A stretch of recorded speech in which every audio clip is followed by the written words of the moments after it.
Olá, professores, professoras, conselheiros nacionais de educação, conselheiros estaduais aqui de Santa Catarina, todas as lideranças, educadores, profissionais, secretários, enfim, todos que acompanharam a reunião do Conselho Nacional de Educação. Eu quero inicialmente agradecer pela oportunidade que o Conselho me deu no dia de ontem em poder proferir rápidas palavras em relação à temática que estava colocada no dia de ontem, que era, na terça-feira, Educação Profissional Tecnológica, os dilemas futuros da educação profissional e tecnológica.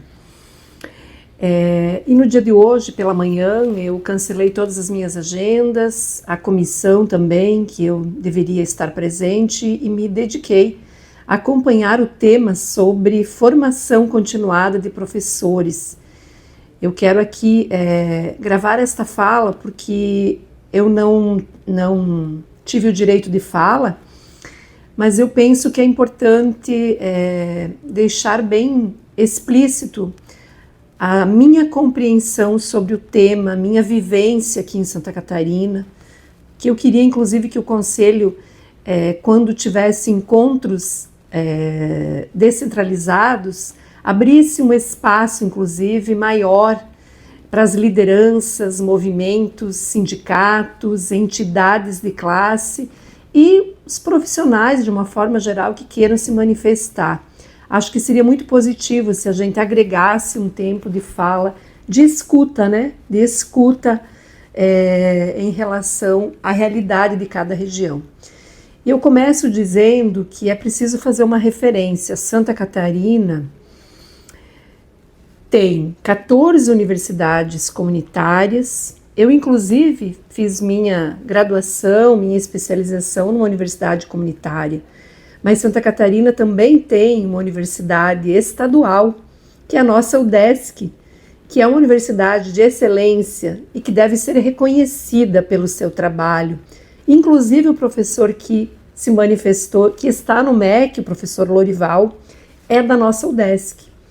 Também dizer que nós temos duas universidades federais, a nossa Universidade Federal de Santa Catarina, que tem também um trabalho espetacular na pesquisa, na produção acadêmica, nas licenciaturas, na graduação, na extensão.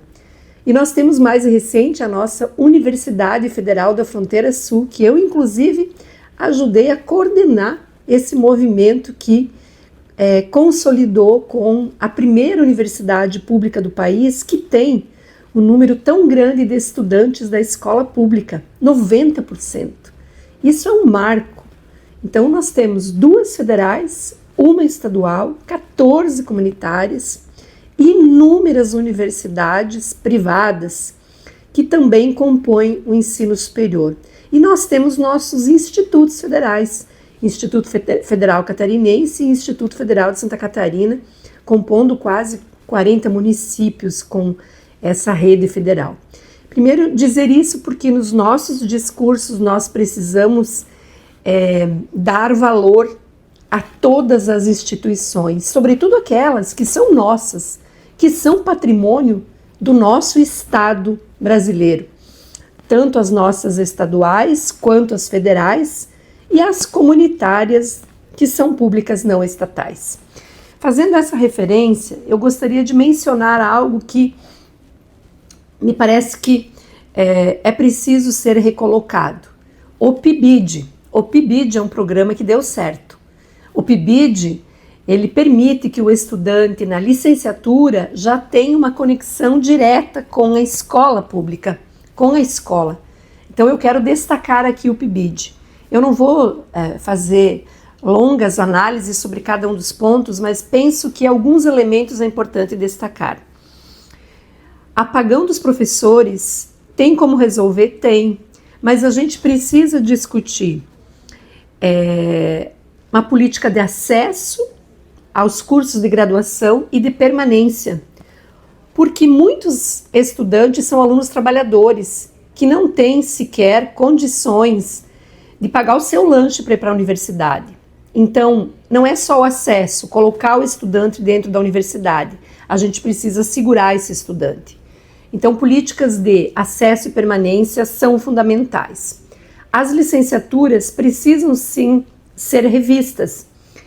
E tanto precisam ser revistas que nós estamos promovendo neste ano ainda e queremos convidar o Conselho Nacional de Educação a participar de um seminário referente às licenciaturas. Tem apoio da CAF, as nossas universidades públicas e tem o patrocínio, o apoio da Secretaria de Estado da Educação. Queremos mexer nisso, discutir, mas nós queremos trazer professores, diretores de escola, quem está lá no dia a dia para dizer o que é que está faltando e como é que os professores estão chegando. E é claro, as nossas instituições de ensino. Então, as licenciaturas precisam sim ser reformuladas. Formação de professores é um tema complexo e amplo. Diz respeito à inicial e continuada, como muito bem foi falado na mesa. Concordo plenamente. Mas a gente precisa descer para o chão da escola. Como é que a gente faz formação continuada com aqueles professores que você tem na escola, sabendo que na grande maioria das escolas não tem equipe fora de sala? É o professor que bate ponto, vai para a sala, tem 30, 40 alunos, termina a sua aula, vai para outra turma, quando não tem que trocar de escola. Então, formação de professores precisa também dar conta de um outro tripé, que é as condições de estruturar o trabalho pedagógico de forma contínua. E aí a gente precisa discutir o fora de sala. Quem é o suporte da escola? Qual é o suporte que esses profissionais têm na escola? Uma outra questão que me parece muito importante é que formação continuada não é uma palestra no início de fevereiro, na metade do ano ou no final do ano. Nós precisamos encontrar um jeito de colocar os professores para pensar a sua prática.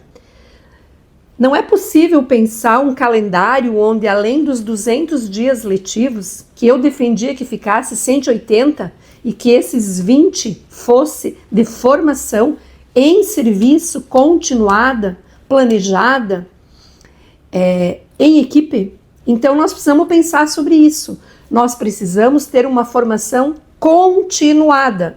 Mas quem tem que participar da formação são os educadores que estão na escola.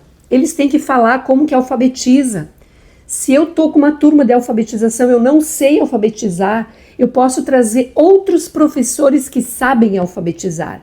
Eu não preciso trazer um hiper, mega, super palestrante que não sabe como no dia a dia se alfabetiza. Então o que eu quero dizer é que formação continuada pode ter o olhar da equipe pedagógica, da universidade para dar o suporte, para estar lá junto, acompanhando, discutindo, teorizando sobre a prática, mas o professor precisa estar em contato com outras práticas concretas. Dá para pensar isso? Sim. Nós já fizemos isso. Eu já fiz isso como secretária de Educação. Gostaria de dizer que é possível. Tem um outro tema que é bom. Qual é o conteúdo que a gente leva para o professor na escola? Qual o conteúdo coloca, qual o conteúdo tira. E hoje a gente está vendo a quantidade de professores que levam livros e tem um questionamento se aquele livro é adequado à idade. Bom, isso tudo para mim é formação. É você entender que aluno você tem na frente, qual é a idade dele, qual a sua capacidade, como esse sujeito aprende e como esse sujeito aprende, você precisa discutir conteúdos. Mas muito mais do que escolher entre fórmula de Bhaskaras ou não fórmula de Bhaskaras, a gente precisa trabalhar com categorias analíticas. Quando a gente trabalha com categorias analíticas como singular e plural, o todo e as partes, transformador ou permanente, texto, contexto, local, mundial, várias categorias, você joga qualquer conteúdo e dele você faz o aluno pensar. E o grande desafio que nós temos é desenvolver o pensamento do professor para entender qual é o conteúdo adequado àquele aluno, se ele vai construir saberes e aprendizagens e que habilidades e saberes, e se nós vamos construir de forma crítica um profissional da educação que saiba decidir sobre o melhor.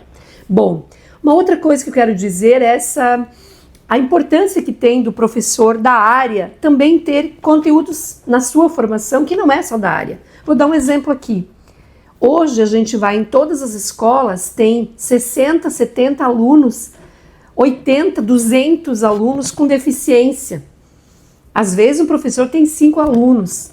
Uns é com deficiência, outros transtorno do espectro autista, outros síndromes, enfim. E a pergunta é, o professor de matemática, ele precisa entender um pouco sobre isso ou não? Claro que tem que entender, porque discutir inclusão não é só para o professor, para o segundo professor ou para o professor que tem um aluno com deficiência ou um aluno especial, nos termos conceituais aqui. O que eu quero dizer com isso é que a formação ela tem que ser macro e micro, ela tem que ser do meu dia a dia. Se eu sou professora de história, eu tenho que dominar os conteúdos de história, naquelas categorias analíticas também. Mas mais do que isso, se eu sou professor de história, eu tenho que entender de inclusão, eu tenho que entender que mundo é esse que nós estamos vivendo hoje. Nós temos que entender de economia, nós temos que entender o que está acontecendo na sociedade, porque senão a gente ignora que o sujeito que está na nossa frente, ele é um sujeito em todas as suas dimensões. E a educação não vai dar conta se ela olhar só por uma gaveta. Então eu gostaria de trazer isso. Planejamento individual e coletivo, micro e macro, técnico e mais amplo, né? E aí tem uma outra questão que eu tenho percebido quando eu vou para as escolas. Foi uma grande conquista a lei 11.738, que garante 1/3 de hora de atividade para quem é professor da educação básica pública. Infelizmente, professores das escolas particulares não têm esse direito. Professores da rede federal têm um percentual muito maior, muito melhor, muito mais digno.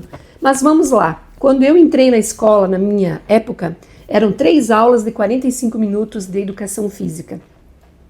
Que dava para quê? Para corrigir provas e pensar algumas atividades. Ou seja, o professor sempre leva para casa muita coisa. Mas quando vem a lei 11.738, vem 1/3 de hora de atividade. E esse 1/3 de hora de atividade eu sempre defendi que fosse cumprido na escola. Mas nos últimos anos, depois de visitar tantas escolas e ver que não tem ambiente adequado, das mais de 300 escolas que eu visitei, eu encontrei 2 escolas com ambiente que eu diria que é adequado, com espaços individuais, coletivos, biblioteca, com condições de produzir, de pensar, de pesquisar, de leitura também. Bom, se não tem, não dá para exigir que o professor fique lá numa sala com 40 professores, né? E um entra e sai, em função das trocas de horários, exigir que ele cumpra a carga horária ali. Pois bem, a pergunta é, quando é que nós vamos pensar estruturas físicas, ampliação de escolas e novas escolas, espaços institucionais, pensando no tempo de estudo e planejamento do professor, quando FNDE tem que acordar para isso, Ministério da Educação, nossos prefeitos e governadores. Não dá mais para admitir construir uma escola sem esse espaço, porque é fazer de conta que a gente tem espaço de estudo para o professor quando a gente não tem. E por último, eu gostaria de dizer que nós precisamos discutir muito nas licenciaturas o EAD. Eu penso que o EAD é para casos extremos, de extrema necessidade. Porque formar professor, vou trazer para mim aqui, que bom que eu tive na pedagogia, Piaget, Vygotsky, Bakhtin, Vallon, Freire. Que bom que eu tive.